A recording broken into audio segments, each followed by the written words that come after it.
this. So it slides over. We can slide it.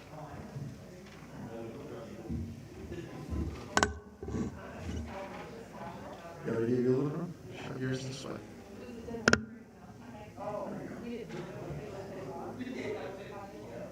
Push it.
Well, good evening, council, staff, and citizens, and welcome to our Committee of the Whole meeting for Monday, March 15th, 2021.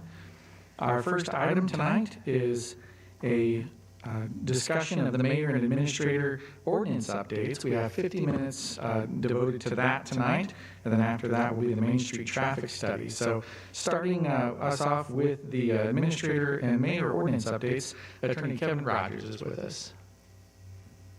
Thanks, Mayor. Can you hear me okay? We can. Good. Mayor, Council, what's presented tonight are proposed ordinance changes. We're back from the work session with a version that we understand is generally acceptable to the Council, but of course, they have it in front of you and have a chance to review it and comment. It's not in final form.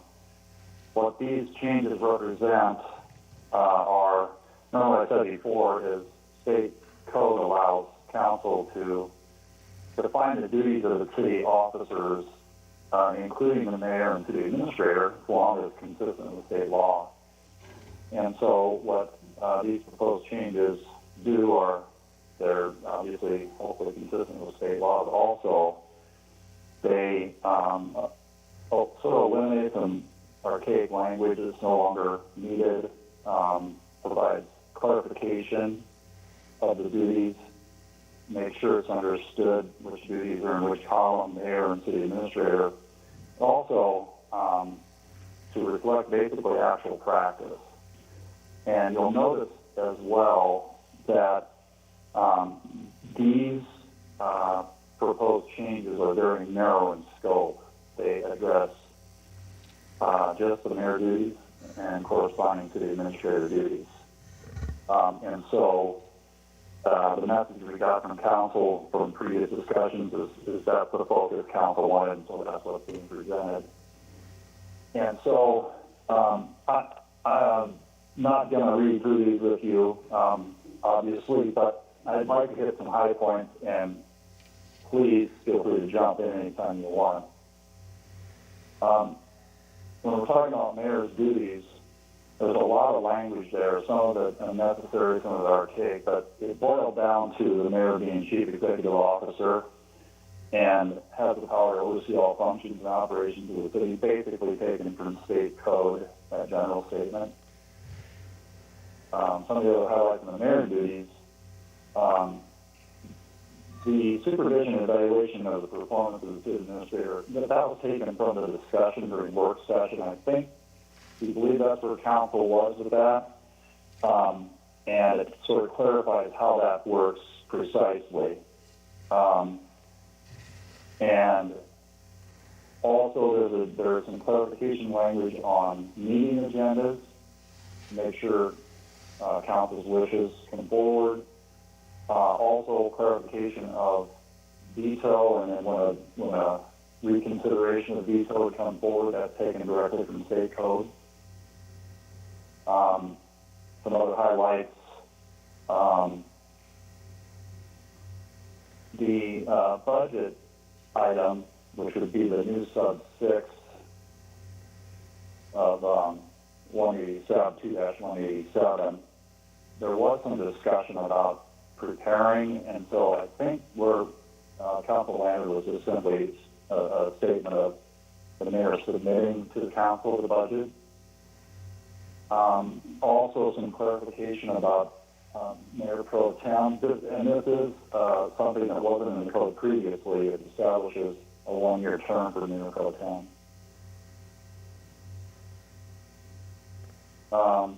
The rest of it, and Mayor has expressed an interest in codifying his role as ombudsperson, and so that was added, so that is something that wasn't there before. And really that's most of it for mayor duties. You'll see that there's a lot of red line striking out elections because presently mayor really doesn't have much role in the election process now. It's kind of led the county. And so those are sort of the highlights of the mayor. I can stop. Oh, there's a section added for emergencies. That was already there. It's just sort of moved down to make it a consistent city administrator format. The language about taking command is directly from the Iowa Code, and the other part simply refers to the multi-hazard emergency operations plan. So with that, I think that's all of the proposed changes to mayor duties, and I'll stop there, answer any questions you might have, or if you don't, I'll just keep going. Yeah, so are there questions or comments for the mayor portion of this before we move over to the administrative side? I have a couple questions. Certainly, Councilmember DeBerg. In the very first paragraph under A, where it says the mayor, it's under 2-187, powers and duties. It says the duty to enforce all regulations and ordinances was taken out. It's red line, that means it was taken out, right? Correct. And so don't we want the mayor to still have the ability to make sure that all laws are kept and enforced? I understand taking out part on the sheriff and the arrest and stuff, but I kind of question taking that line out. Yeah, I don't think that was picked up later in the mayor duties, so that would be a removal. I think it goes back to the CEO function, but that's a decision for council. If council would prefer to have that language in there, it's part of the general duties of the mayor. Okay, so could that be just added in as the mayor shall be chief executive officer of the city and shall have the power to oversee all functions and operations of the city and shall enforce all regulations and ordinances? Would that be acceptable? Yeah, Okay. there was the second half of that though too. Further down it says, we also struck out where it says you shall supervise conduct of all corporate officers investigating complaints. So if that is taken away from the mayor, who does that?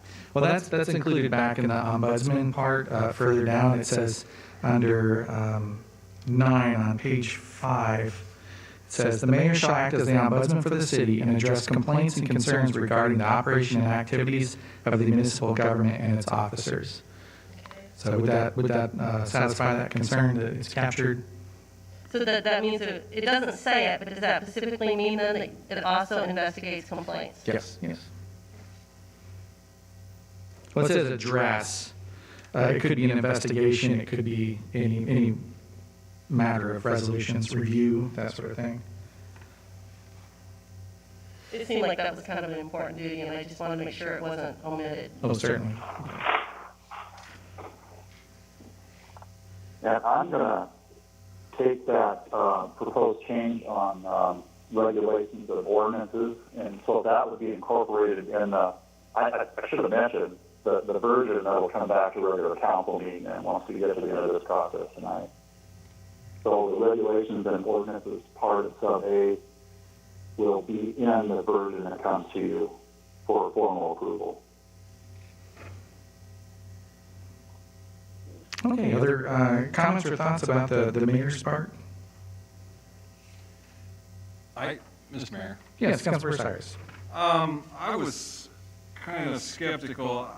We all decided we wanted a full-time mayor with all the full-time mayor duties.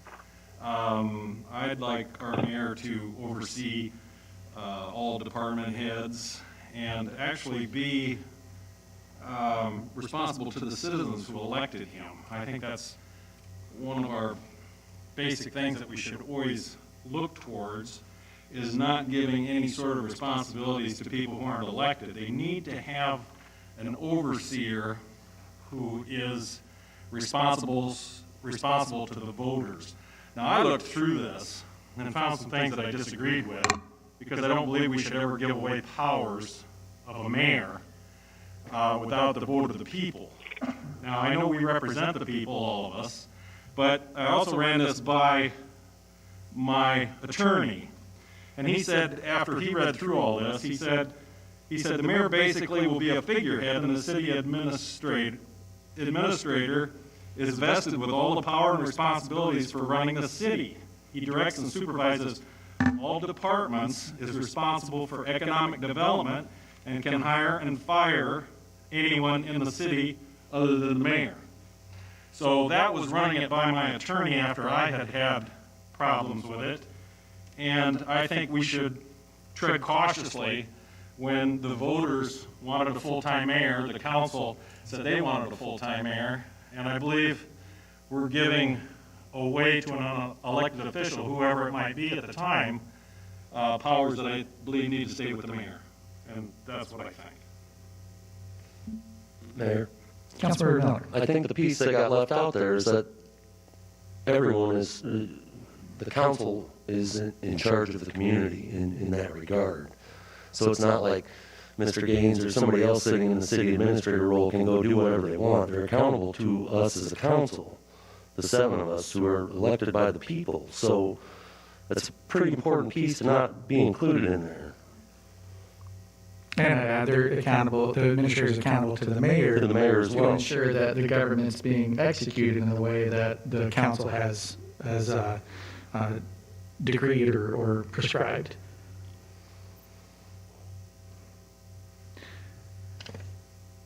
Yes, Councilor DeBerg. One other just quick question. Number 7 addresses the mayor appointing his mayor pro tem.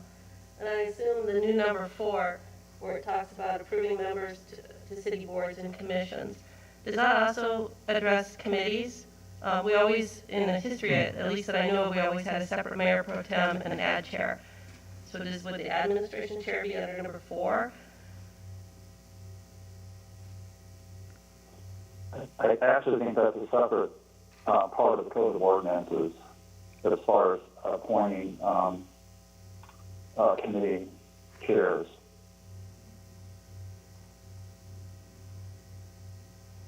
Right, that's So, what that I would- was saying. So it doesn't have to be in the ordinance, is what you're saying, Kevin? It's in there, but it's not in this section. I'm sorry, I can't remember exactly where it's at, but I don't believe this is intended to change the appointment of committees and the chairs. Mr. Mayor. Yes, Councilor. It's also in the admin policy 7, it's outlined. That's where the section that I'm thinking of for appointing committees is completely outlined in admin policy 7. So this wouldn't change any of that, is my understanding, correct? Right. And I understood from, we were just talking about the pro tem, there was a concern this year about council approval, or if that was needed. As it is now under it's 7, it says, immediately after taking office and after the first council meeting of each calendar year, the mayor shall appoint one member of the city council as mayor pro tem. Would council want to have that as saying mayor pro tem subject to council approval?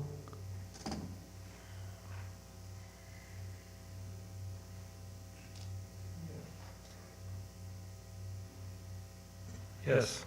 On that point, Mayor, I'm not sure that the code of the state code provides for approval of mayor pro tem. You know, it doesn't specify, it just says that the mayor will designate under state code or appoint.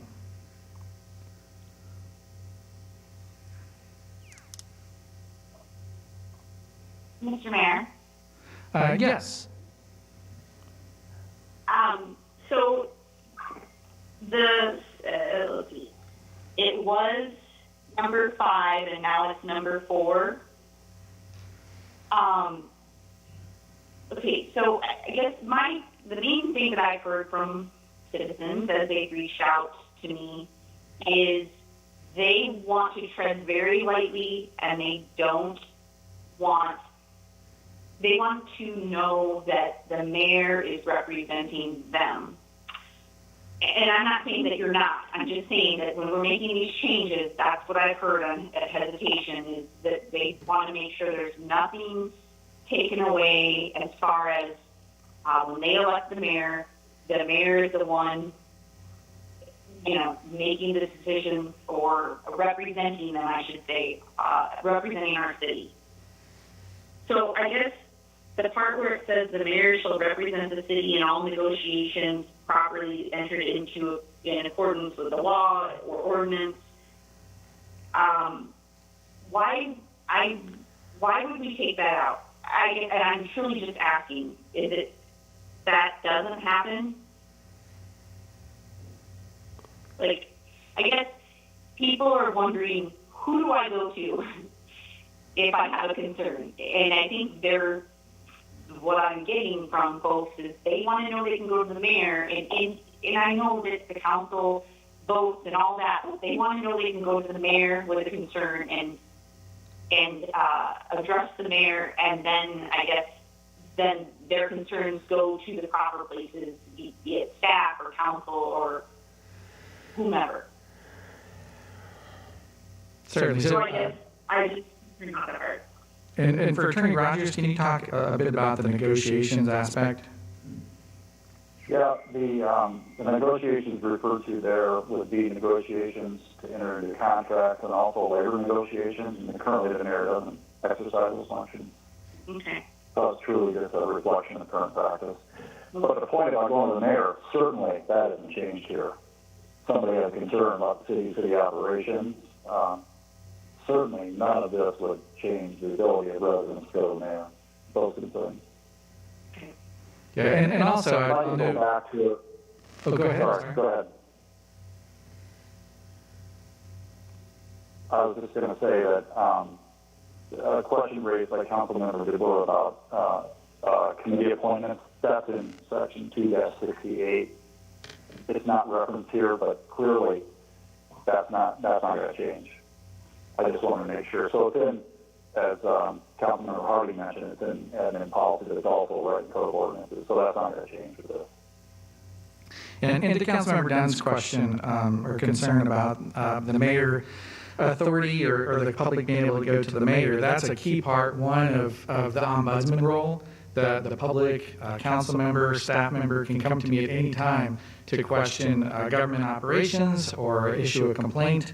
And it's my responsibility, and I want to make sure it's listed in the code, that it's very clear that it's my responsibility to investigate or to review those issues. It's a core function of the mayor's duties.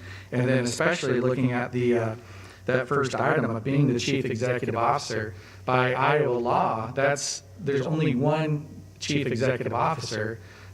It's the person who is responsible completely for the running of the government. So if something's not working right in the government, it does fall to the mayor. If there's questions about policy, or there's citizens have complaints about what the council has decided as a direction going forward, then I refer that to the council, because they're the ones who are the policy makers. I see the mayor role, and I believe that's the appropriate role, is the policy executor, the person who's responsible for carrying out the will of the council. And there are cases like in emergencies where there's not clear guidance from council, the mayor has the authority to act, in my mind, and certainly to bring in council if there are questions or to clarify policy. But there is a lot of leeway in the mayor's role. And as chief executive officer, I take that almost as a sacred responsibility that, as it says on my desk and on a former president's desk, the buck stops here. I'm the one that the public goes to, and my job is going to be on the line every 2 years to see how well I carried out those functions. It's not the administrator. It's not anyone else on staff. It falls to me. So from working with this and doing the drafting on this the past 7 months, I think it's very clear that the mayor is not a figurehead. And I would say from staff interacting with me, they know I'm not a figurehead. I'm very active in how the government is run, and asking questions and making sure that we're doing what we're supposed to be doing. So with that, probably if there's other, yes, Humor me for Cedar, one please. question? Sure. In the old number 7 that was removed, it said that the mayor shall make oral or written reports to the council. And I know it's in our, and that was removed. But is it somewhere else then that we're supposed to get some updates? Because I know it's in our goals. I know throughout history or through the years, when Mayor Cruz was on, we used to have him do a written report once a month. Mm-hmm. And is it moved somewhere else in another place? Or is it just in our goals to ask the mayor to do it? Is that why it's taken out of the ordinance? Yeah, that's an interesting one, where it talks about, in the old 7, it says, "These reports shall concern municipal affairs generally and the municipal departments, and recommendations to council, suitable for council action." I believe those are moved over to the administrator as the departmental reports. And in the past year, I've been doing the departmental reports, a cover letter to show that I'm meeting this requirement. If there's But it won't be a requirement when it's taken out of the ordinance. Because Right. it's being redlined, which means it's removed. so would we? I'm just looking to make sure we have something to make sure we get the updates. So what if we included in the mayor shall make such oral written reports to the council at the first meeting of every month, or just at every month? And then still, I wouldn't want to get me into the municipal affairs generally, since that's already covered by the departmental monthly report. But would that be okay if it just listed in general, the mayor shall make oral or monthly report to the council at the first meeting? Wouldn't even have to be the first meeting, you could just say monthly. Monthly, okay, That way, if you wanted it in monthly reports, would be fine. okay. So the council have any objection to that, of having that, a report? Okay. Mr. Mayor. Yes, Councilmember Cyrus. The new number 18 and the new number 19 says the city administrator shall submit to the city council, and then crossed off is, and make available to the public. Anytime you keep something from the public, I don't know why that would have been crossed off. And then it says, a complete report on finances and administrative activities of the city at the end of each fiscal year. Mm-hmm. Anytime you start to hide things by not making it available to the public, I have a problem with that. And when it goes on to number 19 as well, it also says the city administrator shall make such other reports as the city council may require. And then crossed off is concerning operations. So it almost makes it so that we can't ask for anything on how the city runs, and the city administrator does not have to give us any of those kind of operations. Yeah, It just starts to hide things, and I think transparency in government is so huge that anytime you put in something that crosses off make available to the public, or that the city administrator does not have to submit to city council concerning operations, I have a huge problem with that. every time the administrator sends something to the city council, it's by definition a public document, so it's available to the public. So remove that just because of the redundancy of it. It can certainly be added in. It's not meant to obfuscate or keep things from being transparent. It's just we saw it as a redundant statement. Again, everything going to council is a public document. And then the part for the new 19, it says the city administrator shall make other reports to the city council as the city council may require. That actually broadens the scope. So we didn't want to limit just to concerning operations. It's regarding any aspect of government, whether it's administration, finance. So I feel that there's a accusation or a claim that we're limiting when in fact we're expanding. So with that, it's like we're starting to jump into some of the administrator parts as well. So is there anything else on the mayor's side you would like us to, Mr. Mayor, change out? Yes, Councilmember Cruz. I couldn't find a spot in here, and I don't know if this would have it where we're talking now, in regards to a tie vote on council, that the mayor would break a tie. I always thought, and my understanding was in years past, some of the previous mayors would break ties. No, the mayor has no vote authority. Can't do that. That's, Sorry. I believe that's in the charter. Yeah, in our form of government, you can't do that. That's correct. That's only in a council. Which form of government is that, Kevin? Council admin Manager? Council manager form where the mayor can break the tie. Okay.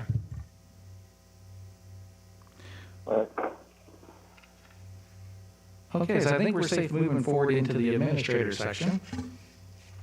Okay, I'll jump back in there then. You had seen previously changes to several of these provisions, and there are many fewer changes proposed here this time.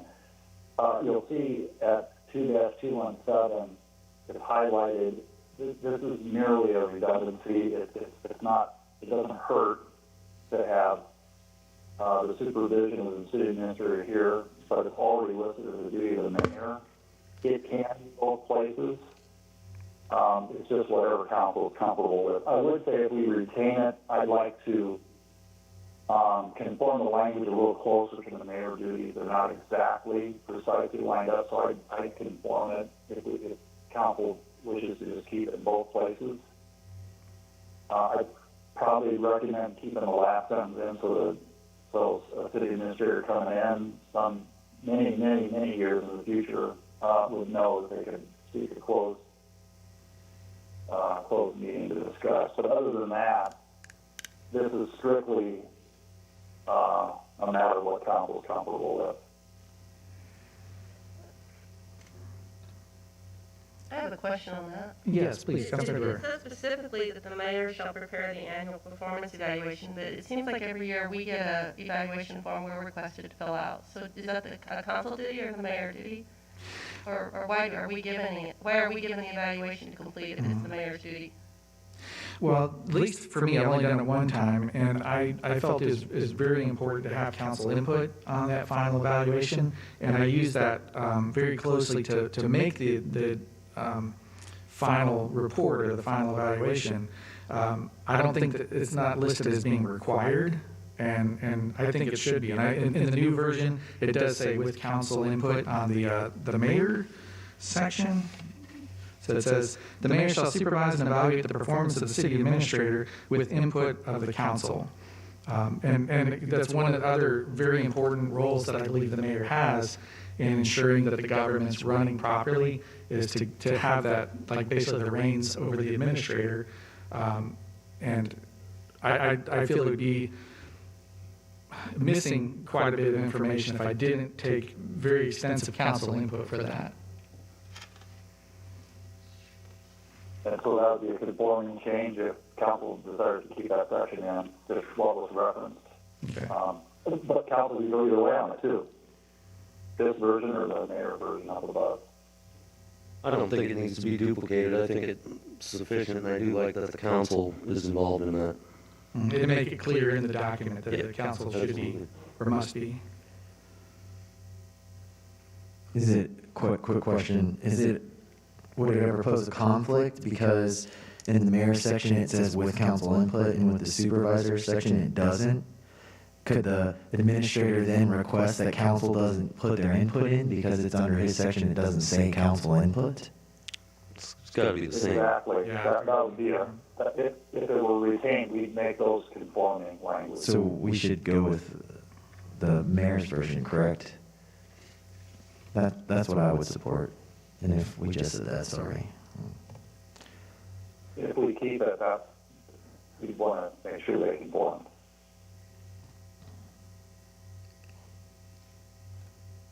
I'd prefer to keep it and make it with council input. When you say keep it, you mean keep it like what's in pink? No, keep it, In that section. keep that section, but duplicate I would say, we should duplicate what it says in the mayor's part where it says it includes council input, so that it's very clear. So in other words, it would say the same thing as the mayor's section, except it would have the last sentence as well, where he can request a closed meeting. That would be the only difference, correct, Kevin? Right. So it would actually read as section 2-187B1. Correct. Plus that sentence at the end.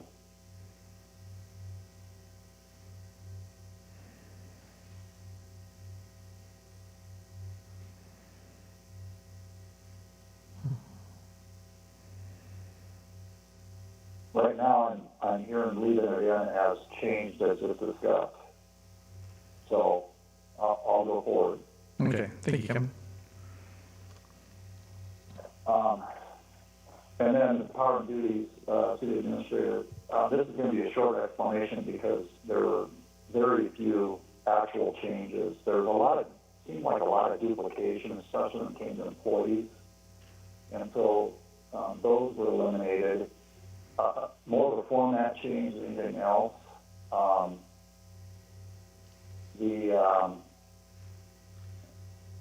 Really the only, change here was adding the economic development piece down below in new 14. But most of it otherwise is simply language change or clarification or elimination of duplication.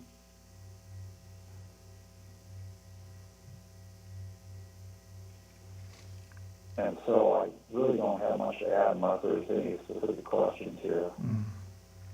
One part that came up last year as a question was under, looks like 12, which appears at the top of page 9. It says, the city administrator shall supervise and manage all buildings, structures, and land under the jurisdiction of the council.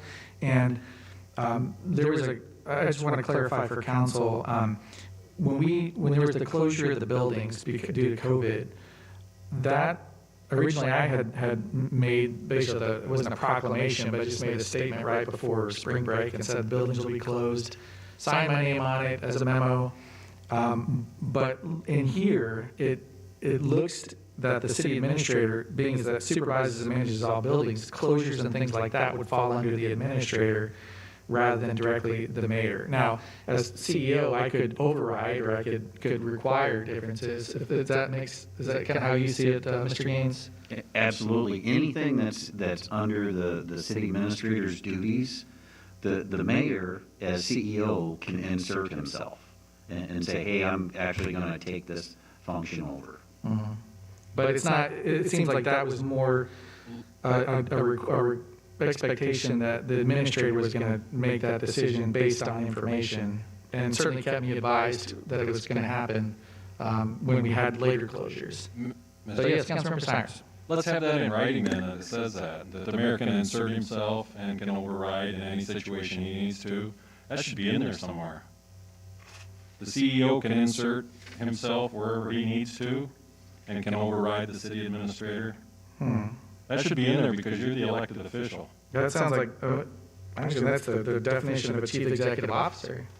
Well, I think it should be in writing in there because chief executive officer could mean a lot of different things. Let's just throw that line in there.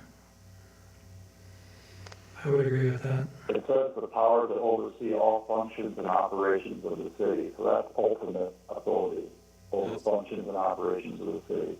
Yeah, is there any aside from Councilmember Cyrus, is there any doubt about that, or do we need to change the wording on it? So you're saying under, like, that very first one, under 2187, the mayor shall be the CEO. You're just saying, adding in another Yes, sentence. just add in that line, that he can intercede in any operation anywhere in the city. Because that's his function, because he represents the people. I like that item, Mr. I don't mind it. Yeah, so chief executive officer of the city can have the power to oversee functions and operations of the city and Can intercede in any function deemed necessary by him. what do you think, Mr. Rogers? Is there a better legal way to put that?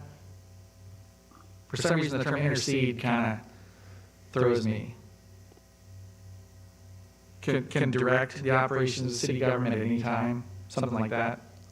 I think to keep the plenary power that's established in A, you want to keep very broad language that gives the mayor the maximum leeway to act, intercede, intervene. So I'd have to think about that. If it's consensus of council, they want a statement like that, we can sure add it, but I don't want to do it on the fly here. I'd like to consider it a little bit, so I don't unintentionally restrict the mayor's powers.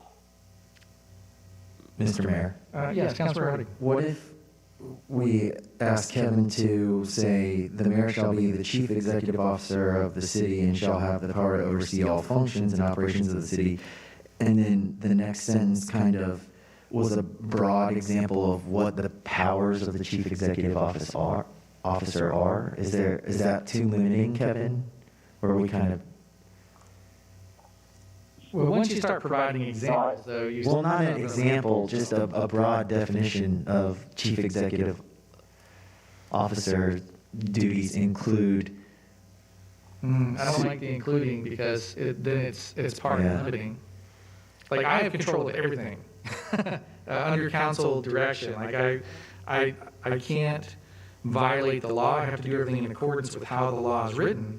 But within that, I don't know how else to phrase it. Like, I have the power that's needed that all mayors have. That makes sense to me. I could go either way. If there's another sentence that makes people more comfortable, I'm fine with adding in another sentence. But the way I read it as the chief executive officer implies that he has the ability to directly supervise all functions of the city via supervising the city administrator.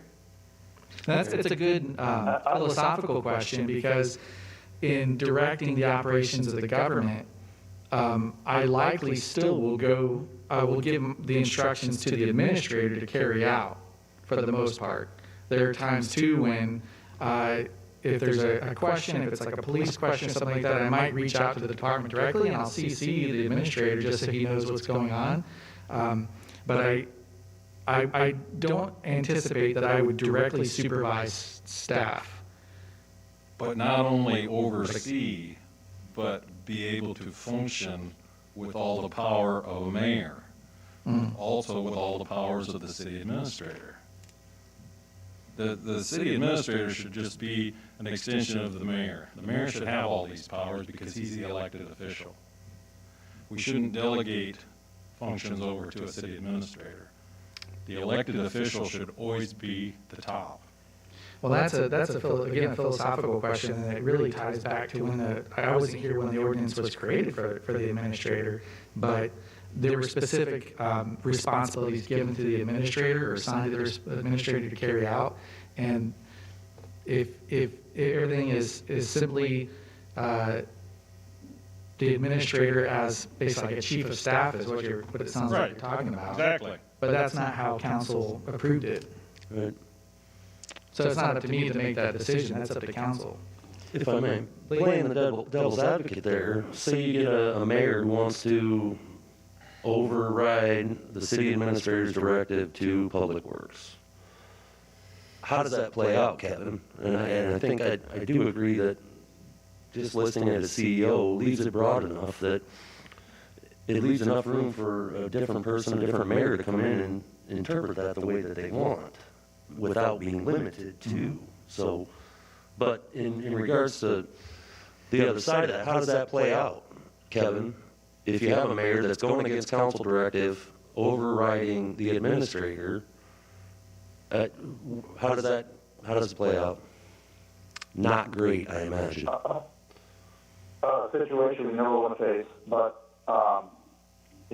council still retains ultimate authority over the city, and the code of ordinances is clear on that. At some point, council would be able to step in, but keep in mind those are separate elected offices, and so they're sort of on separate tracks, and so mayor has full authority as given by state law to act, and this puts gloss on state law what the mayor is allowed to do. And so I did read something here that may get to a couple of the comments. It says, the mayor shall give direction as necessary considering the functions of city departments. So that gets to operation as well. And that's in the state code? That's in B1 of mayor duties. Yeah, it's right below B1.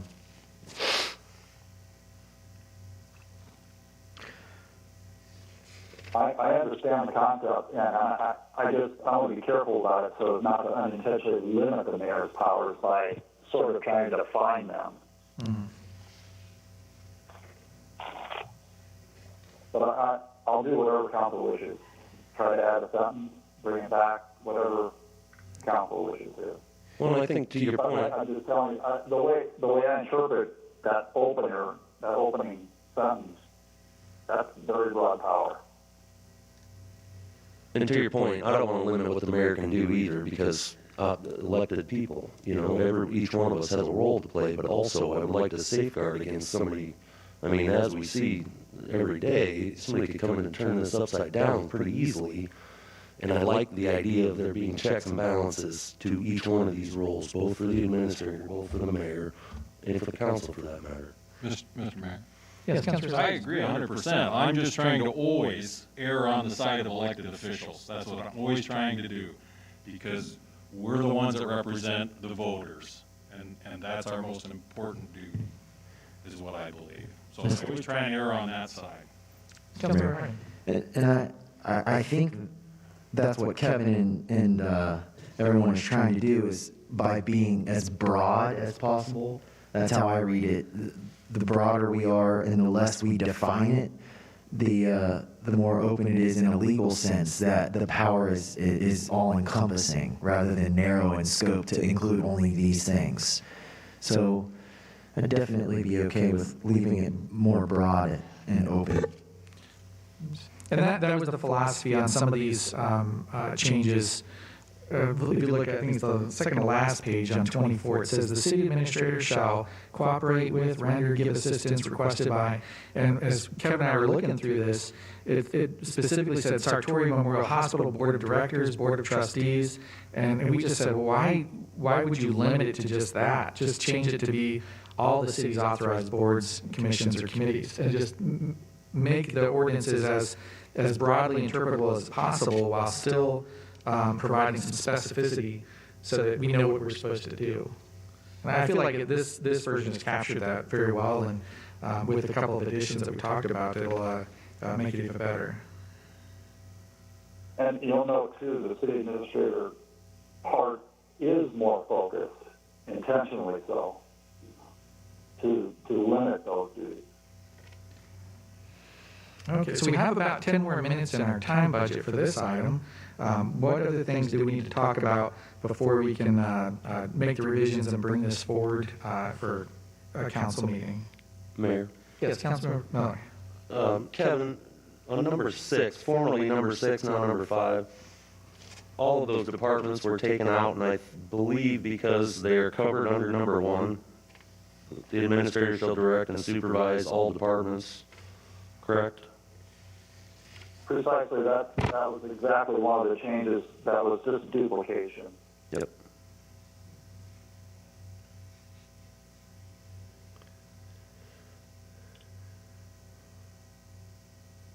Mr. Mayor? Yes, Is Councilmember that, Bird. is that the same reason that 16 was taken out regarding enforcing personnel rules? Is that because it's considered covered under number 1? Yeah, there seem to be 2 or 3 subsections that dealt with employees, and so you try to consolidate them into one subsection to be as sort of broad as possible in regard to employees in one section.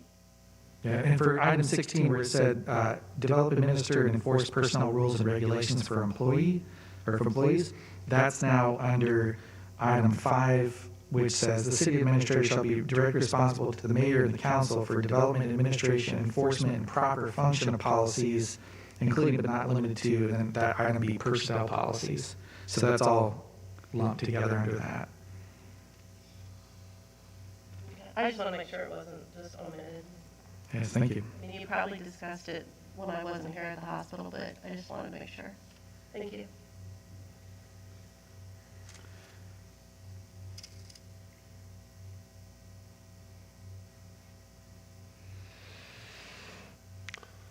I'm comfortable moving forward. Me too.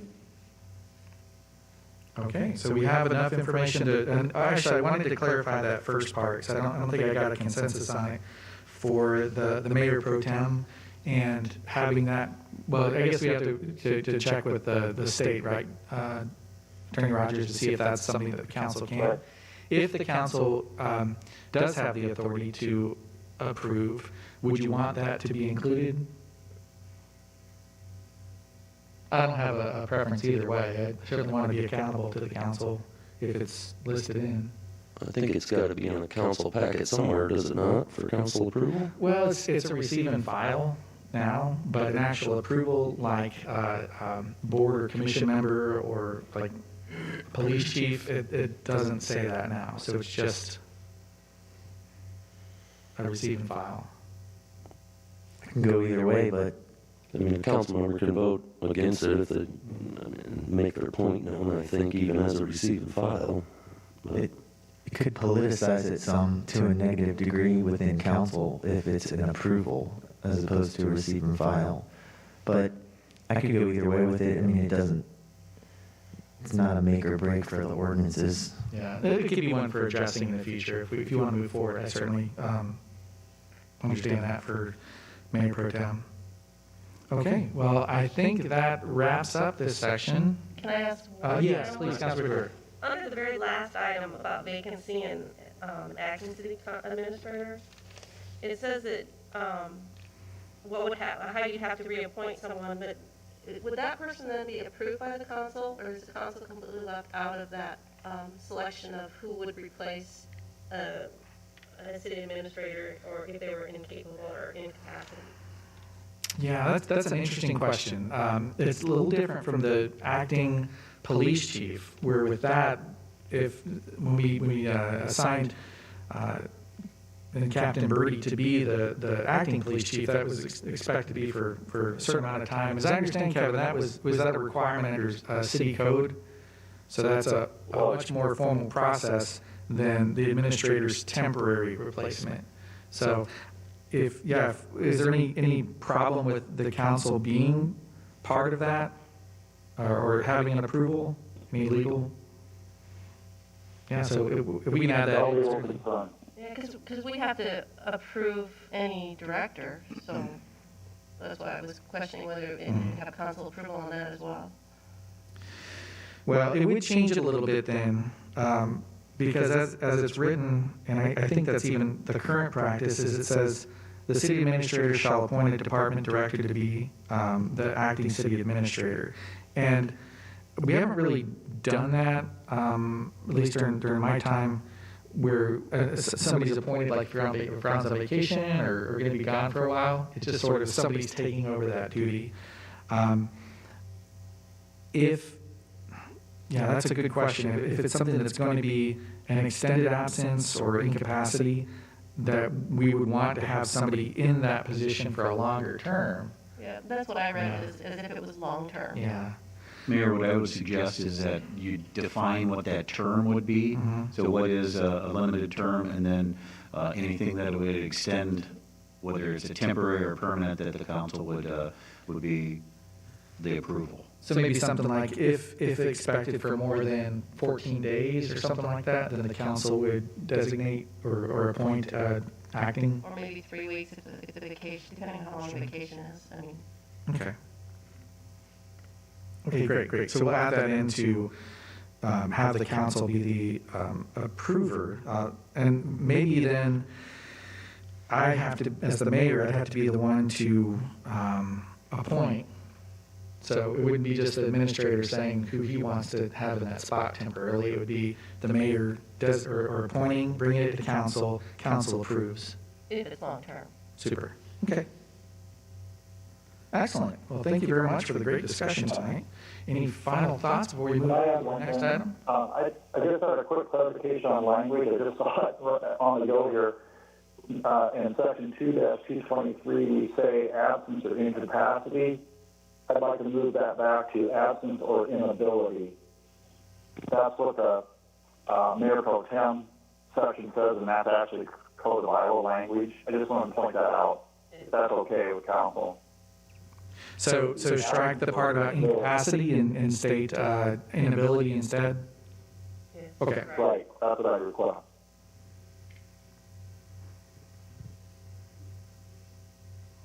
Okay, well, terrific. So that closes us out for this item and moves us into our next topic of discussion tonight, which is a Main Street traffic study. And we have 50 minutes assigned for that, and starting us off with the introductions is Public Works Director Chase Shahee. Director Shahee, the floor is yours. Thank you, Mayor. If council recalls, on February 1st, Cedar Associates brought forward a presentation in regards to the Main Street corridor, specifically the 2017 traffic study. From that presentation, some of the council members had some outstanding questions. In addition to that, I sent out a good bit of information a few weeks ago that generated some additional questions. So tonight, Cedar Associates is here again to address all those questions that you had. So with that, I'll turn it over to, again, we have Mark Parrington and Wade Griman with Snyder and Associates. Thank you, Mr. Barrington. The floor is yours, sir. All right. Evening. Mark Parrington, Snyder and Associates, Ankeny, Iowa. What we've got is a group of slides that we're trying to go back and we grouped together some of the questions that you folks had from the prior meeting. We'll go through those. We've got some other information as needed that we can put on screen as you folks have more questions, and we can try to answer those for you as best we can on the corridors. So with that said, just a quick reminder again, looking at Main Street from just south of Searly to up to 6th Street.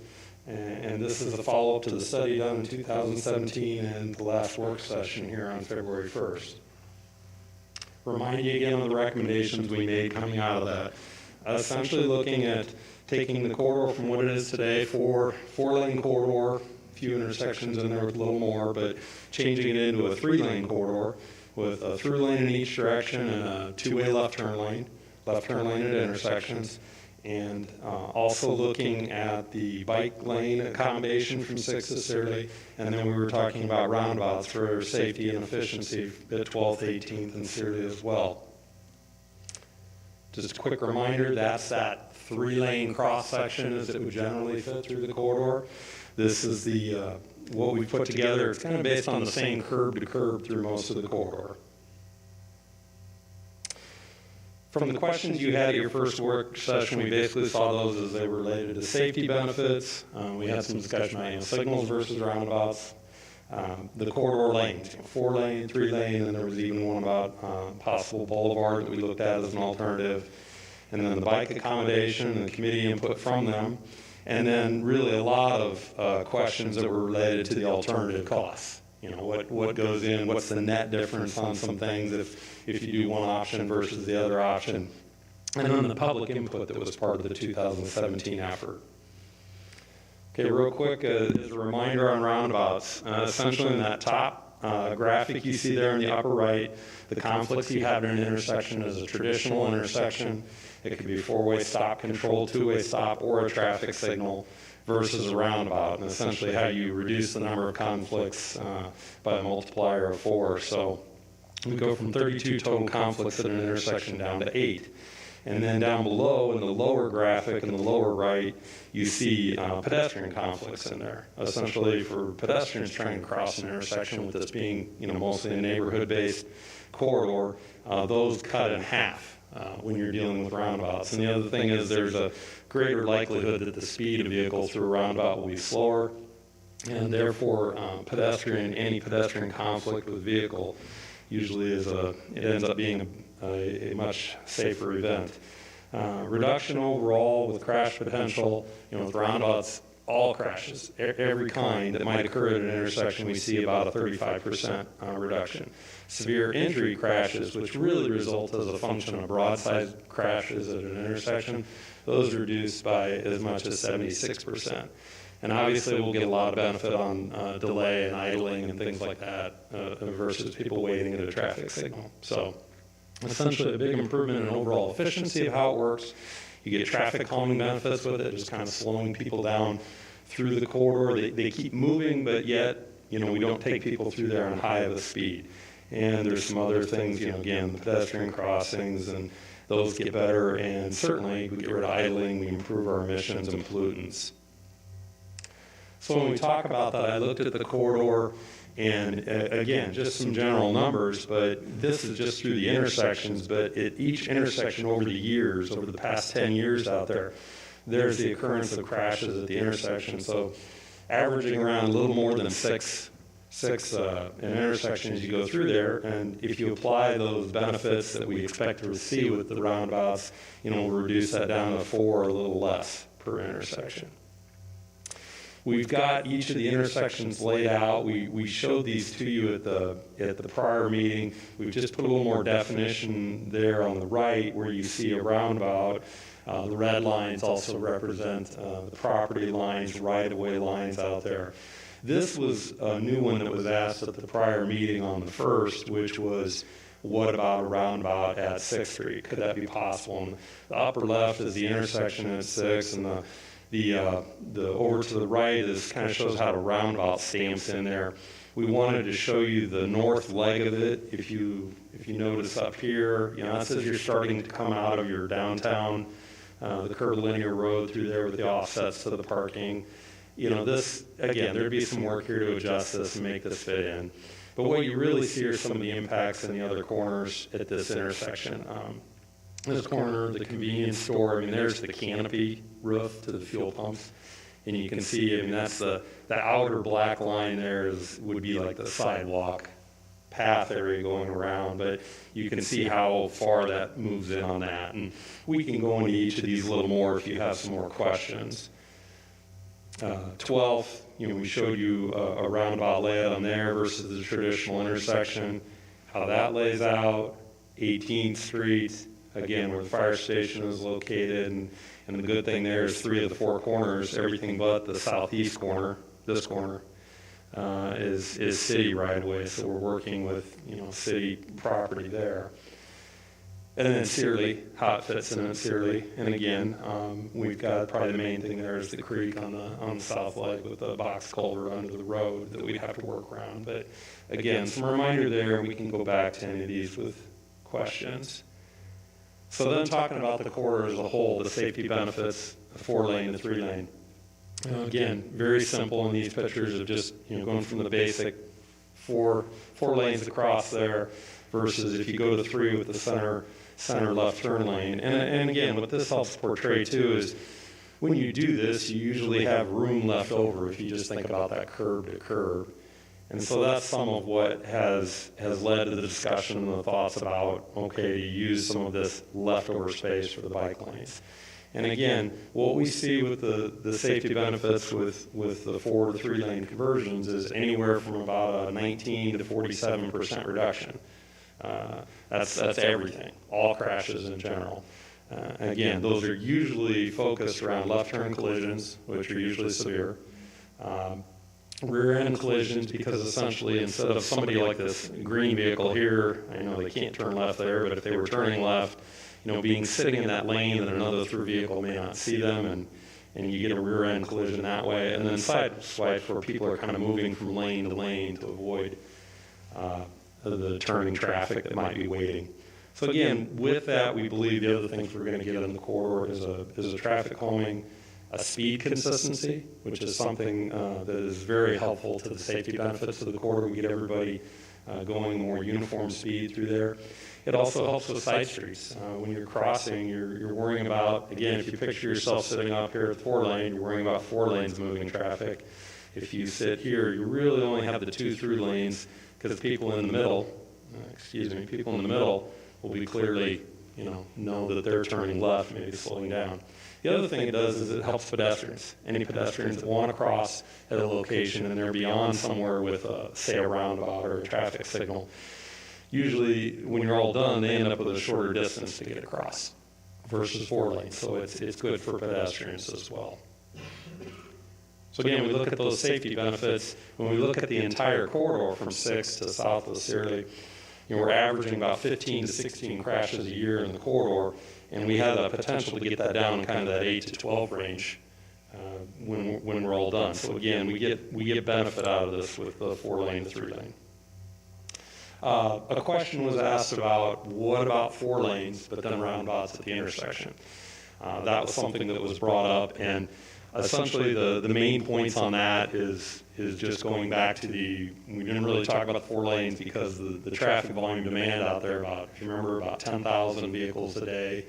And we don't project that growing a lot. It's been very flat line. If anything, we considered a little bit of growth, and we just don't need 4 lanes to accommodate that traffic. So there's kind of number one. The other thing is we just don't build 4-lane roads anymore because what they tend to do is promote a passing and speeding between intersections. People are trying to get around each other. Also, when you don't have that turn lane in the middle, you've got, again, someone stopped going 0 miles per hour waiting to turn, and they're in the way, and then somebody's moving along in the through lane wants to get around them quickly. So again, creates problems there. And then at the intersections, we feel we only need the single lane roundabout to move people through effectively and efficiently. So if you bring the 4 lanes through, you're bringing 2 lanes up, and then you're coming into a single lane roundabout, so you've got an inconsistency there. If we were to put in dual lane roundabouts at each of the intersection, it would be way beyond what we need to move traffic, but it would also be a much greater footprint than what we've already shown you. So it would have a lot greater impact at each intersection, and obviously with that is cost. So again, kind of the 3 lanes improves the safety, serves the demand you have and probably will have well into the future. And again, a lane continuity of driver expectations through the corridor. Related to the bicyclists, we go back to this map that we show a lot that was part of the bikeway network improvement plans, that was part of the Bicycle and Pedestrian Advisory Committee put this together. And that was really the foundation, the basis. They identified the corridor as if the opportunity would exist for bike lanes, could that work in? And so that was the basis of that getting into the option where, again, there's kind of width out there in the corridor to accommodate it.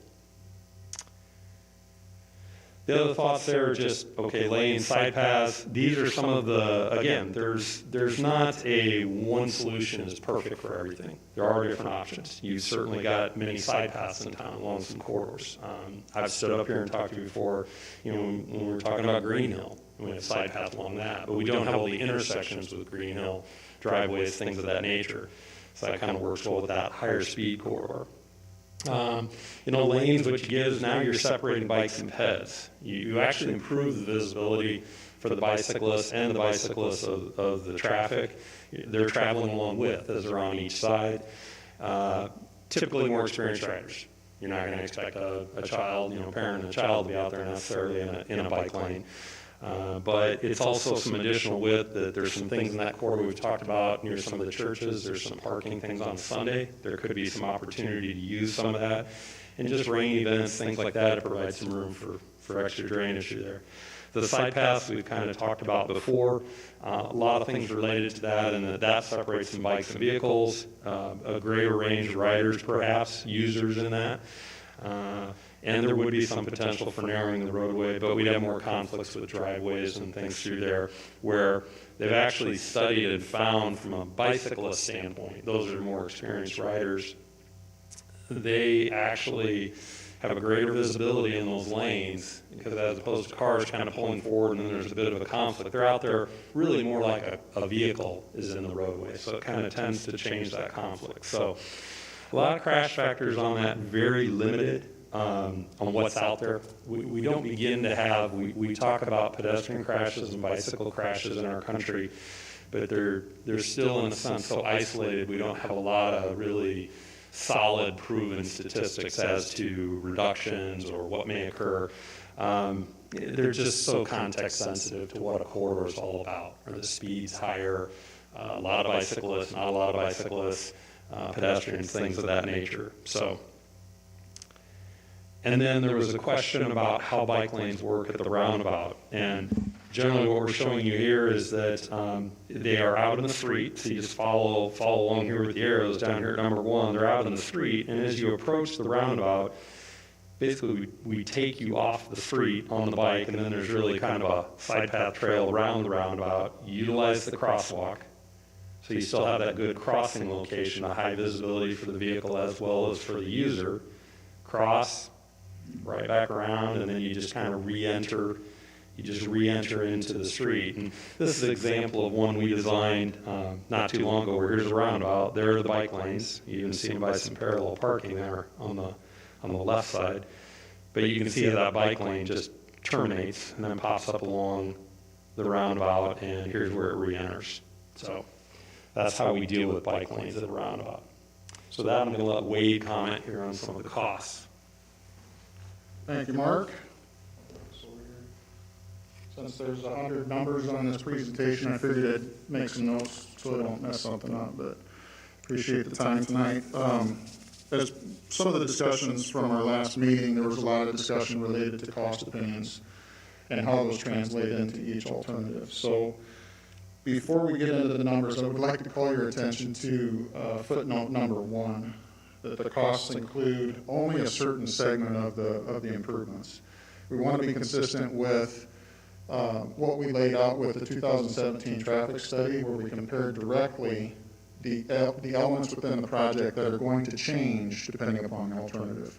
There are things like utilities, sewer, water, storm sewer, that probably aren't going to change in the overall picture regarding the alternative that we select. However, things like pavement, sub-base, side path versus sidewalk, roundabout versus signal, those elements change depending upon each alternative that we talked about. So as we look at the numbers specifically, we compare everything against the replacement as is alternative. That's our baseline. And we're estimating for those elements within the corridor that would change, that those costs would be about $5.84 million, and those are rounded off. Those have a little bit of contingency in there to wiggle room, so we want to be conservative with it. When we entertained the idea of inserting a roundabout at 18th rather than a traffic signal, I believe that was Councilmember DeBur's question, we took a look specifically at the right-of-way impacts. We took a look at the fact that we're taking the signal out, the signal replacement cost out, and adding additional pavement to the side streets to come in and get the geometry correct. That overall cost increase is $150,000 roughly from the baseline of rebuilding as is. Even though that has a 2-lane roundabout at that intersection, bigger footprint, the reason it's not as much as you might think is because the city already owns, to Mark's point earlier, 3 of the 4 quadrants. 3 of the 4 properties around it. When we start to take a look at the 4-lane corridor with 2-lane roundabouts at 12th, 18th, and Searly, you can see a bigger jump, $4.1 million. Those are related to right-of-way costs mostly at the intersections of 12th and Searly. Searly also compounds itself because you have that large twin box culvert underneath that south leg. So the bigger the footprint of the circle, the longer you have to extend that twin box culvert. So those costs go up quite substantially. So then we started to look at the 3-lane options and break those down into specifics. 3 lanes with bike lanes and roundabouts at 12th, 18th, and Searly. That's a net reduction of $290,000 from the rebuild as is. Mr. Grumman? Yes. Could we have you speak into the microphone a little bit more, please? I'm sorry. Thank you. Can you hear me better now?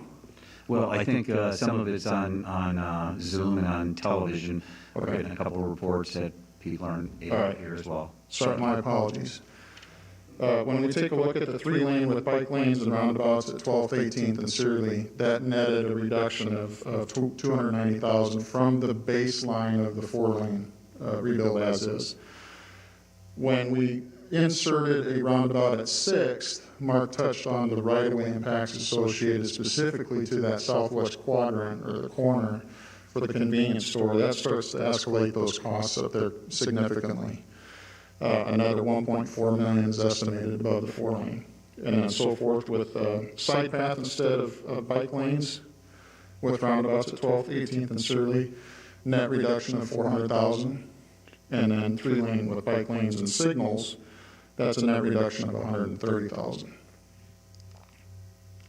Just a real quick reminder that the city has received an award of $2.9 million of federal STBG funds through Intercog. And that's in the form of 2 grants. FY23 is 1.5, FY24 is 1.4.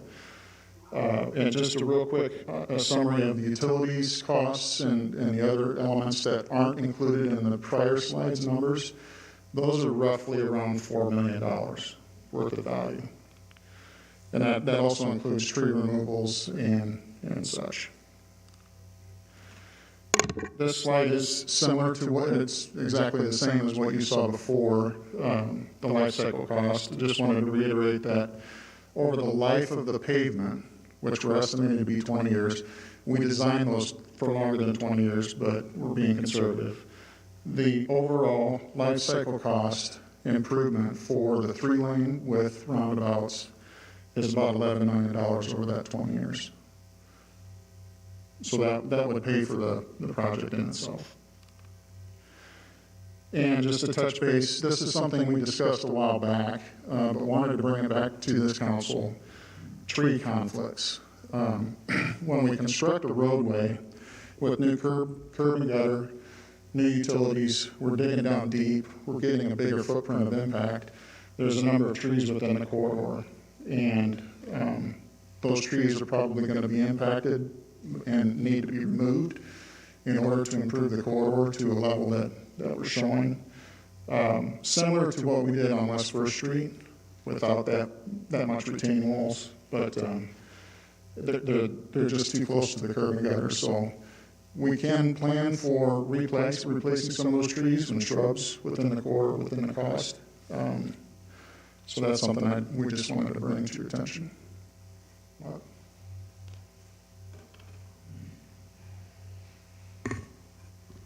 Okay, so a few of the last points we wanted to remind you of was the public input.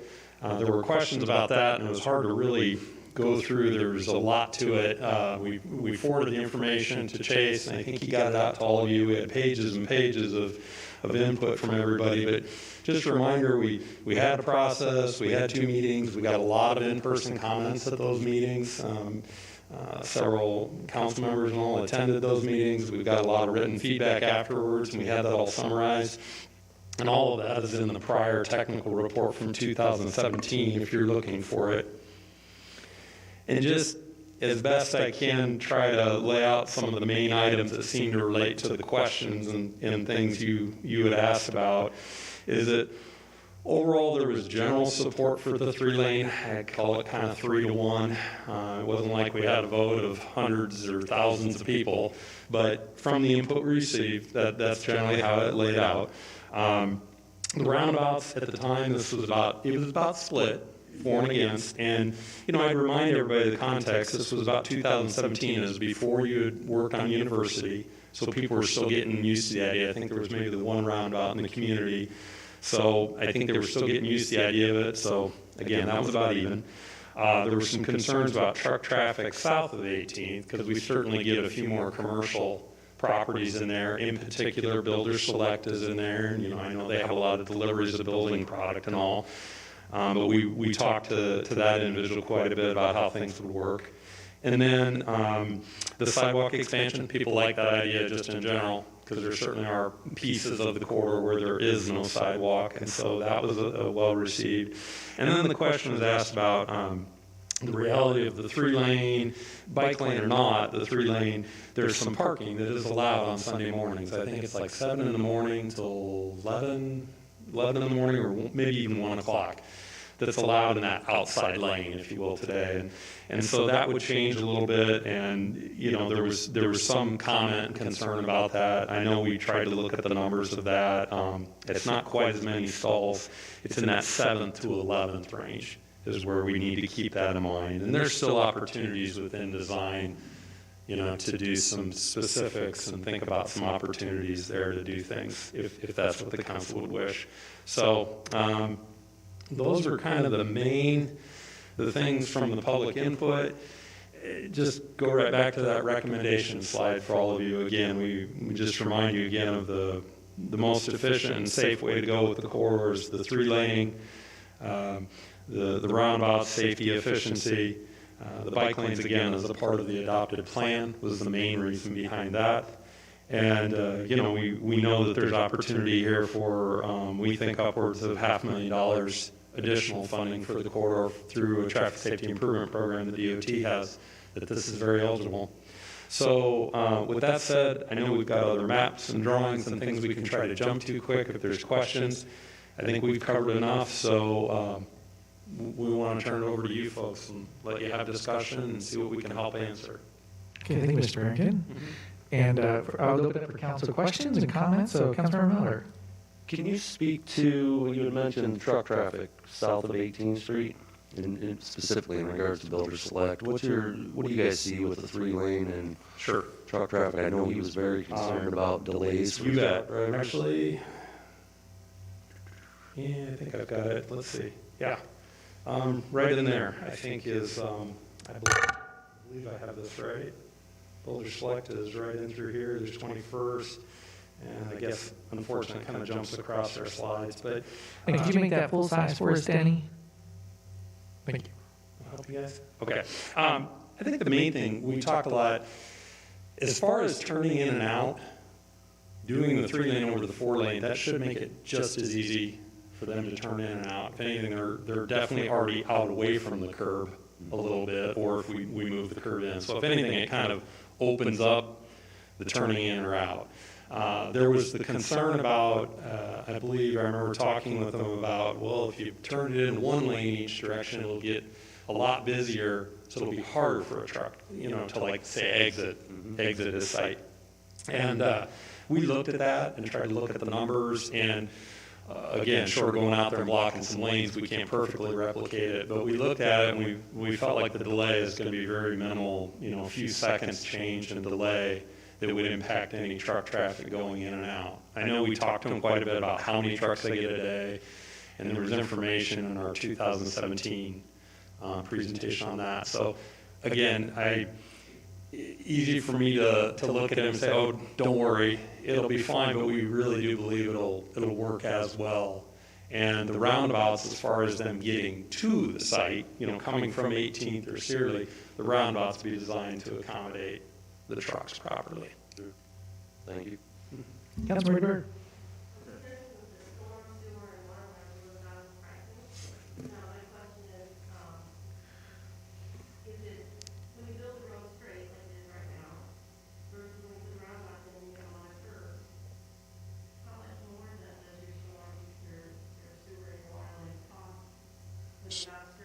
That's a pretty good question. I appreciate that. It's not going to be a whole lot of difference because typically, I'll just pick on storm sewer for now. We typically try to intercept all the stormwater before it reaches the intersection. So we put in intakes at each side of the roadway. The storm sewer in itself can continue straight through the intersection to convey that water underground. But in the actual footprint of the roundabout, there might be an intake here or there that needs to be introduced into the storm sewer system to help keep that stormwater spread down. But in the overall picture of things, it's fairly insignificant of a cost as it relates to the overall picture. We might be talking a few $1,000s. Yes, Councilmember Cruz. Thank you. 6th Street intersection, I noticed there was an additional cost of 1.39. Looking at, it's page 19, I believe is what I've got. Get that on the screen.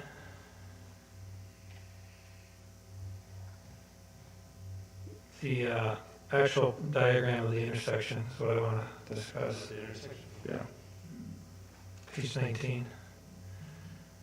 right there. You were mentioning the convenience store and the right-of-way, or the loss there. If we shifted that to the north and to the east, the northeast corner is owned by the city already, and we're just dealing with parking spots that may be lost, and as opposed to a usable area of the convenience store, what would be a cost trade-off there? Is it very easy to calculate, or how do you determine the square footage cost of one versus the other?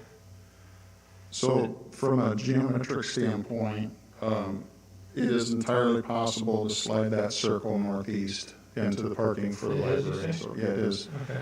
The question then becomes, where'd my cursor go? As this west leg approaches, we're still into the footprint of the convenience store pump islands and the parking that goes around it, or the concrete that goes around it. And that site is so tight with its current operations that if there's any impact, it may impact the whole. In other words, it may be a total But take. even if you move the whole thing north? If we slid it north, rough estimation, so this is where the back of the sidewalk touches the existing parking area around the pump island. We would need to essentially slide, where'd my cursor go?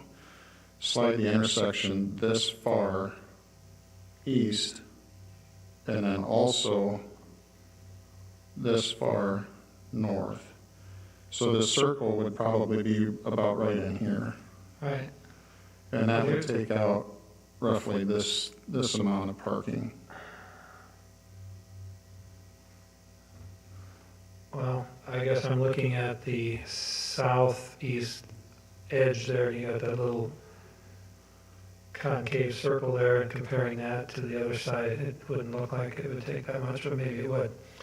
Then the additional improvement or reduction in crash with that intersection, I mean, there's a value there. Mm-hmm. And what would that be to offset the additional cost? I'd have to pull up the specifics on the crashes there. I think that intersection is kind of similar to other intersections as far as with the signal, but you're absolutely right. It's a consideration, just like we showed you with all the other intersections in the corridor. Yeah. Yeah, I'd be interested to see that before we make a final determination of yea or nay, if we could shift that circle and then improve crash results, or lower crash results, improve it, I guess, to make it worth spending the money. Yes, Councilmember Harding. One thing we didn't talk about tonight was the boulevard, which seemed like there was not really a strong consensus to go that direction. But would it be possible to, if we chose to go with the 3-lane option, to put a boulevard from 7th to 6th, a small boulevard there between 7th and 6th that would possibly have like a welcome to historic downtown Cedar Falls or something along those lines, and then allow the traffic kind of like a gateway to downtown? I know what you're Unfortunately, it's just off that. Let me use a different drawing if I can, or excuse me, let me use a different drawing here if I can for you to show you that stretch. There we go. Okay. Should be shown on screen. There's 6 on the right, and you said kind of from 6th to 8th, or No, more like just a small boulevard, like 7th to 6th, running Yeah. 6th to 7th, just a boulevard in there. Right. If we chose the 3-lane, you bet. just, yeah, like something nice that said here, welcome to, we could do whatever we want with it. Figure out a way to do it. Yeah, I think the main thing when we were looking at it, what you see obviously is the 3-lane configuration through there. You do have driveway serving with, I believe, bank over in this corner. So you've got driveway in there, a small driveway, although I think maybe there's some land use change coming if I saw a sign right. And you've got the exit coming out of the convenience store in the corner. So I think those were the main elements to it. It's why, if you let me here, well, I guess it doesn't show, but here was when we showed the boulevard alternative. We didn't end up recommending that, but that's it, where it went from roughly 17th all the way to 8th. And we stopped it short because of, we really didn't have the driveways in here as much as the commercial ones right there, and that's why we didn't. I have to get into that a little more and probably just look at what our abilities are. Again, there's so many of these things, as we use the term context sensitive. It just start looking at it in more detail, and it would maybe be working with who the property owners are there too to understand, are we taking away and moving out or something like that. And I don't know that it would have to be a whole boulevard. I was just thinking, one thing that might be nice to do while we are redoing this section was have some sort of gateway entry point that shows historic downtown, welcome to downtown Cedar Falls, whether it's a half island or some sort of thing there. It'd be really nice, I think, for the city to have that. You read my mind because I was going to ask if that's where you were going. As it relates to the boulevard between 6th and 7th, that access into the convenience store onto Main, the site's circulation may be so constrained that access needs to stay in its full capacity. We haven't looked at that specifically, but that's something to consider. And if I could go back to your question related to the footprint of the roundabout at 6th, there are other alternatives to that intersection that could be investigated with design. And when I mention that, what I'm referring to is a mini roundabout, where it's the center island of the circle is about 30 feet in diameter. And in many cases, you could do the same as long as the traffic numbers work out, but you could do the same types of safety improvements with the mini roundabout and still keep it within most of the footprint of the intersection itself. And I would encourage the council to, once you get into design, is to look at that as a potential alternative too. Well, to Mr. Councilman Harding's point, put the intro to, or the gateway signage inside the roundabout as you come into the downtown. I think that'd be a really nice place for it. Would it fit in a mini roundabout? Would there be a way to put like a center structure? Monument of some sort? Yeah, as it relates to trucks, and we'd have to take a look at this, but that dark black inner circle of the roundabout itself, that's called a truck apron. So that physically allows the truck trailer to mount that as they're going around, because that trailer takes a different turn path than the cab. Mm-hmm. But the mini roundabout, the entire circle is a dome, so that it's completely mountable by a truck. They still take their cab around the circle, but their trailer still drags over top of that. So a vehicle could literally go right over the top if it had to, without any damage. Yep. Okay. But other gateway features we've done in past is at the corners, as like in the northeast and northwest corners, as you're entering into that downtown district, it really starts to create a sense of place, and that's where some of those features could be targeted too. Yeah, I think it'd be worth looking at for sure, since on this project.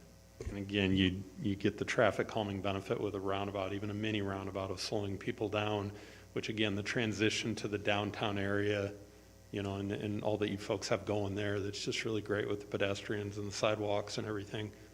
Yeah, it's something very much to look at. And especially as we have the new Rooted Carrot Co-op building there, we'd want to be able to extend that sense of place out into that area as well. That's the new structure that's going to be built. That's my free plug for the Rooted Carrot Co-op. Mayor, Yes, Councilmember Miller. I just wanted to, I completely agree with that. If there's an option that we can do something there, I think it's important to do for downtown. I don't love the idea of doing anything to that gas station parking lot because it really is, it's hard to get in, it's hard to get out. And I think as much as I love the idea of the boulevard, and much of that is because our downtown district technically starts at 7th Street. So that's kind of what I was thinking along those lines too. But I think a boulevard there also limits the gas station or the driveway access there. So if there is something we can do there, I think it's worth looking at. If on a smaller scale, if that's possible without hindering truck traffic or whatnot, I think it would be good to look at. In terms of the 3 lanes, I think that's the way to go on this project. I like the bike lanes. I like the roundabouts. Okay, thank you. Any other questions before I open it up for public comment, since we have a bit of time here tonight?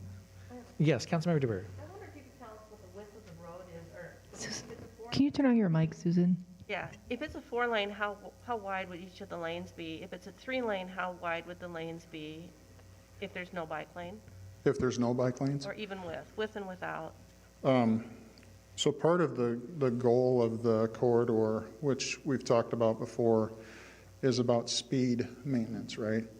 Trying to control that speed. And the more you can do side friction on the roads and tighten that up, that helps you to keep the speeds down. So the 4-lane as it sits today is 50 feet wide. That includes the through lanes as well as the curb and gutter section on the outsides. With the 3-lane section that we're showing here, we're proposing a 14-foot two-way left turn lane down the middle, and then 13-foot through lanes, and probably a 2.5-foot curb and gutter section on the outside. So 45 feet total? Yeah.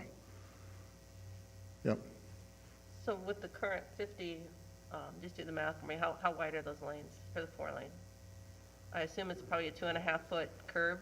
Yeah, they're 12s plus you probably have a foot for the curb. Yeah. Mr. Mayor, Yes, Councilmember Cruz. has there been any discussion on what sort of decorative monuments, if any, would be in the middle of the roundabouts if we approve them? Is that extra cost, I imagine, down the road?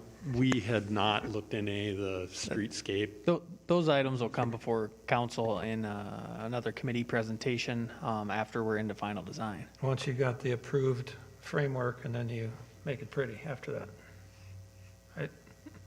Okay. Councilmember DeBeer. So was your 14 with the center and the 13 on each side with the 2.5 curb and gutter, that's with no bike lanes? So if you do bike lanes, how does it change it? It would bump that to 47 because a majority of that curb and gutter section also serves as a bike lane.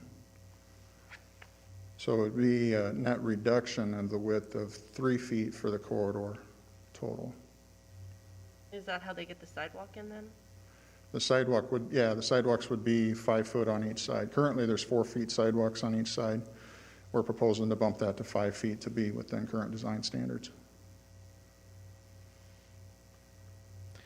Councilmember Cruz.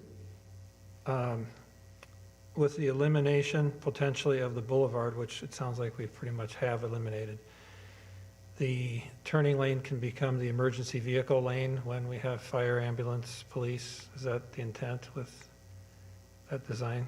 Correct. That's what, I'll just put a diagram up for you of the 3-lane. Yeah, that is one of the features that works well with the 3-lane. There is always that question, what about emergency vehicles? And that's really important when we got to get them through. And that's generally what works for you is the two-way left. I mean, vehicles will pull over to the curb, hopefully, and they'll pull over to the curb, which creates some room, but then the emergency vehicles kind of have that room right down the middle. And that is one of the things if that kind of led towards the boulevard. If you have that physical obstruction out there, now you still got to have some room where police, fire can get by while a vehicle is pulled over. So yeah, that's some of what took that away. So then when you get into the roundabout itself, can a vehicle pull off into that bike lane, or is there a curb separating, like any of these roundabouts where you, I'll just pick one here. the one where you got the arrow, we yellow go. arrows, is that, without jumping a curb, can a vehicle get out of the way of a ambulance or fire truck without going into the, or could they go into the bike lane? The Or is that- vehicles could pull over into the bike lane. So it's not a curb No. separate, okay, so it's plow snow and, Yeah. okay. I have one more question. Yes, Councilmember Harding. In the original traffic study, it was only recommended to do a roundabout at 12th, correct? Correct. Could you explain why we've decided to try to add at Searly and 18th? Yes, that was me. Go back to the video, and I talked about that, and things change over time. And we were looking at it, and at first, when we were looking at things, the models and everything suggested that some of the volumes we had, that we were maybe going to need a dual lane roundabout. And then things keep adjusting with that as drivers in the U.S. are getting better at driving roundabouts is really the issue that's come around. And so we knew we had the capacity with a single lane, so it started to become more of an opportunity again to look at one at the other intersections. And again, part of it, as I put in the context, it's just over time, the acceptance and the idea of using them as a feature, has really picked up a lot of steam, not only here in Cedar Falls, but everywhere.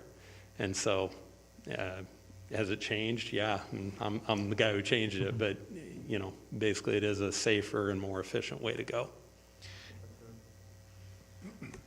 The other thing, too, that played into it is the benefit cost analysis.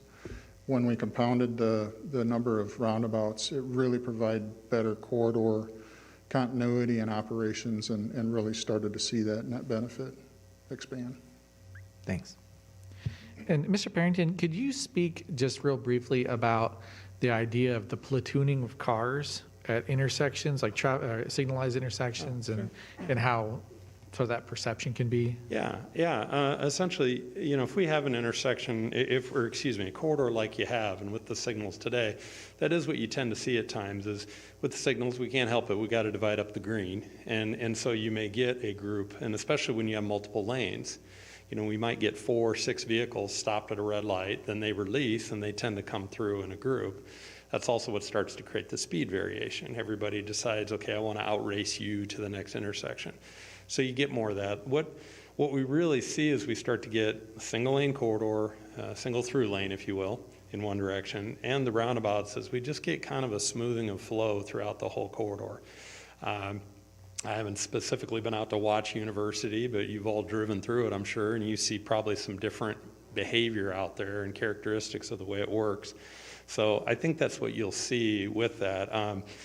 Signals, no matter what we do, I've done them for 30 plus years of my career, and no matter what we do, there's always going to be that moment you're going to capture people at it. And where I'm really learning with roundabouts is we get a lot of benefit in the off time. Just as I was coming here this evening, driving through at about 4 o'clock, wasn't real busy out there on Main Street, and you just see people getting caught at the signal and waiting, and I'm sitting there saying to myself, because of who I am, I'm looking at going, boy, if I had a roundabout here, nobody would have even stopped. There might have been a hesitation or just a slow down. So I think that's what we really see with it, is we get a lot of benefit on all that time that we just put back, and everybody just kind of keep moving. And that takes away, Wade reminded me of that recently. We were talking, it's also the frustration thing. You get stopped at a signal, everybody's driver behavior instinct is then I got to make up that time. Every time you stop, you got to make up for it. And so that's kind of what tends to push us all to go a little faster, rush to the next one. Am I going to get the red light, or am I going to get the green light? And creates that issue. So I don't know if that answered there. Thank you. Yeah. We do have about 7 or so minutes. We want to entertain a motion at the end, but would open it if we have public comment for this. We have a few minutes for that as well. So yes, name and address for the record, please, sir.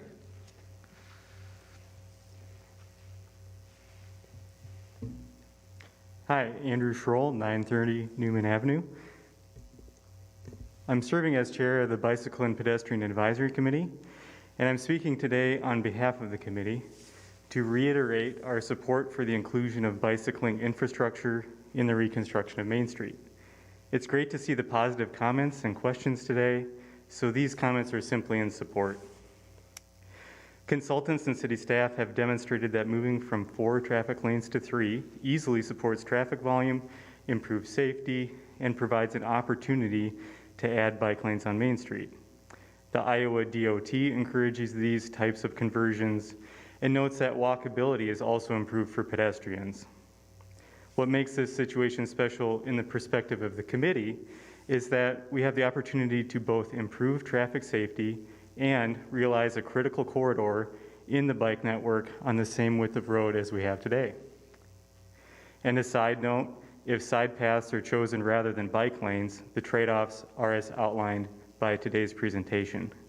In that event, we would look for a city commitment to snow removal on those side paths. Beyond the bike network aspects, we should in general seek to make Main Street rideable to and from the downtown core.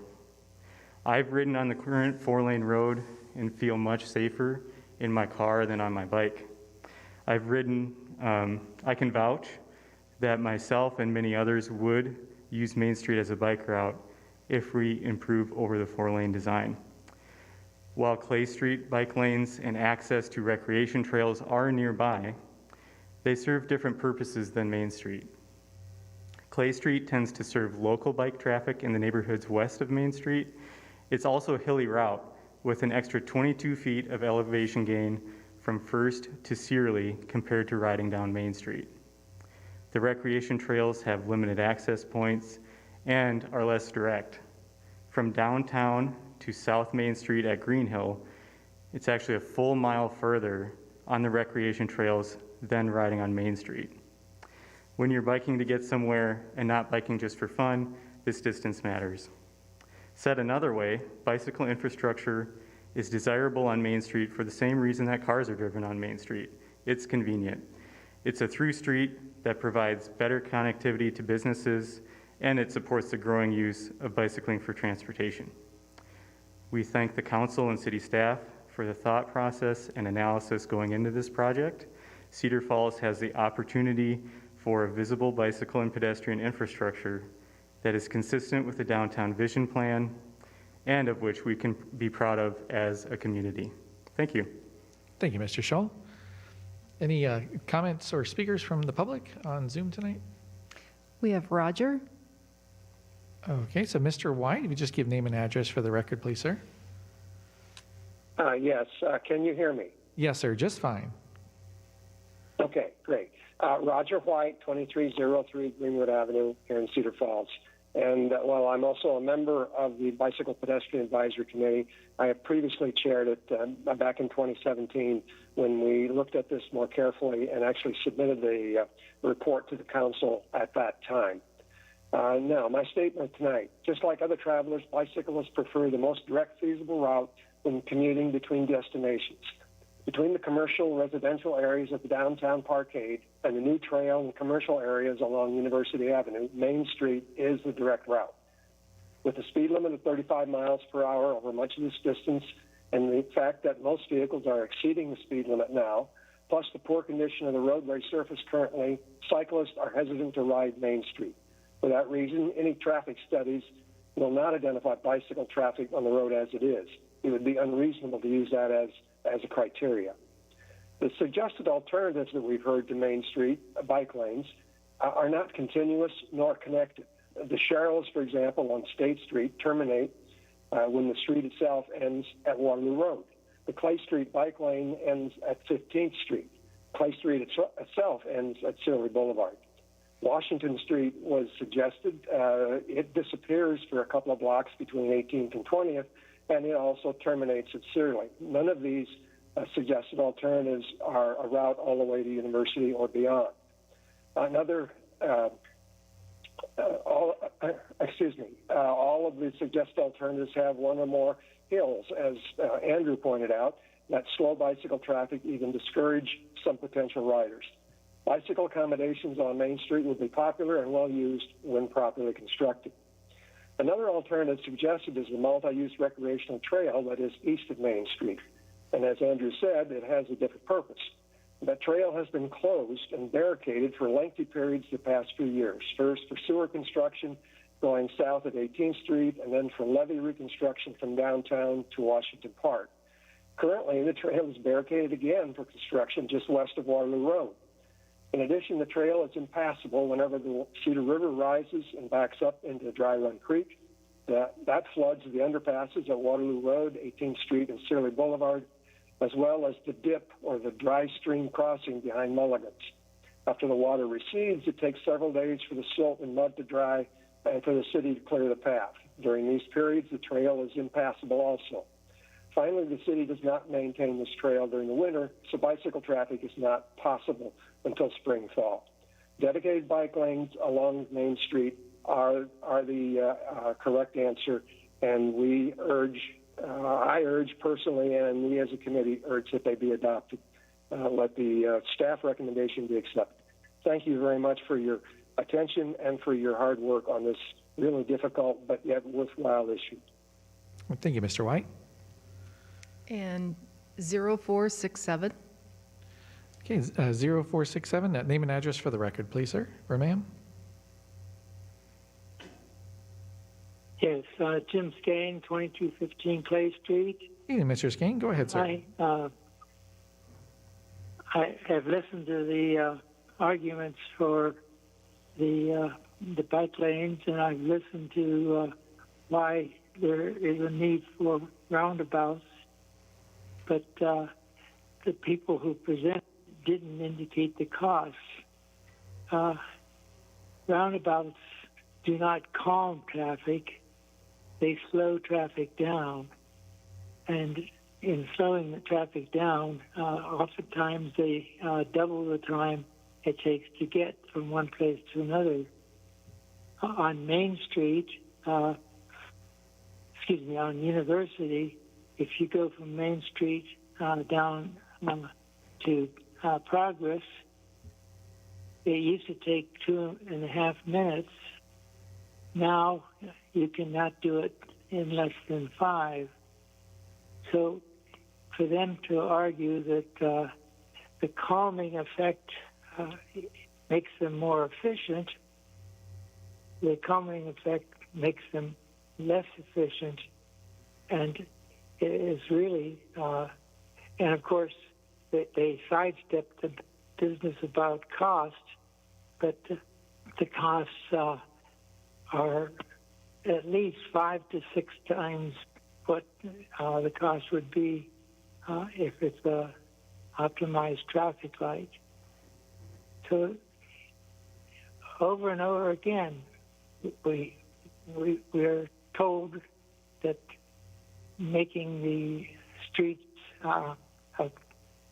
like three-way, 3-lane, and roundabouts are going to make the traffic flow better, and it's a lie. It does not flow better. It slows it down, and them indicating that the pedestrian traffic will have an easier time. University Avenue is an example. The traffic doesn't stop, and so pedestrians can't easily get across. The only place that they made accommodations for that is at the first roundabout, where they put a flashing light, which oftentimes is ignored by the cars that are coming through. So to tell you that, and to tell the people of Cedar Falls that it's the calming makes it effective when there is no calming that makes it more effective, and where there is not, as there is not on University, the ability to have pedestrian crossings university roundabouts are okay for vehicles, but not for either bikes or pedestrians. I hope that before this is brought before the council for approval, there will be more comparative study, which Snyder did not do tonight. Comparative study between the traffic lights and roundabouts. I thank you for listening. Thank you, Mr. Skane. So bringing it back to the council, we will look to have a motion if the council member wishes to proceed with one of the design options and make a motion for that. Councilmember Miller? Yeah, I'd like to make a motion that we move forward. I believe the next step is preliminary design, is that correct? With considering a 3-lane corridor, on-street bike lanes from 6th to Searly, roundabouts at 12th, 18th and Searly, and considering some type of a roundabout at 6th Street, potentially communicating with the gas station there to see if maybe they have long-term plans to make their parking lot better, or see if there's a solution there. So my understanding for that motion is to have a 3-lane design prepared with roundabout at 12th, 18th, and Searly, including bike lanes, and then a design option for 6th that would accommodate the needs of Casey's. Is that right? And minimize the amount of parking loss at the library as well. Okay. The whole intersection's a tough one, but if we can consider it, I'd like it. Okay. So it's been motioned. Is there a second for that? I'll second that. Okay, a second from Harding. Any further council discussion on it? Okay, then all in favor say aye. Aye. Aye. Opposed? Nay. So I have 5 aye, 2 nay, so that does pass as that design option. And my understanding is we'll see that back forward. Director Schrage, is that probably a couple of months we're looking at to have the design brought back to us? Likely we'll probably go into a preliminary design, but it might be up to 6 months before we kind of have some concept there with preliminary drawings. But the next thing you would see is a design contract come forward with a consultant. Okay, excellent. Mr. Mayor? Yes, Councilor Cruz? At what point will we make the decision on the 6th Street intersection? Because that was an additional cost, but will we discuss that at a council meeting before? Yep, we can bring that forward and kind of what we've come up with and lay it out, whether it's a smaller diameter roundabout and some of those other questions in regards to property impacts, we can bring that back forward. And collision and safety, yeah, okay, thank you. Okay, thank you. So with that concludes our items on the agenda for Committee of the Whole. So I'll entertain a motion to adjourn. So moved. Second. Motion seconded. All in favor say aye. Aye. We are adjourned, and we will pick up again in 5 minutes. We just need to give time for Channel 15 to reset on us. Thank you very much for Snyder for joining us tonight.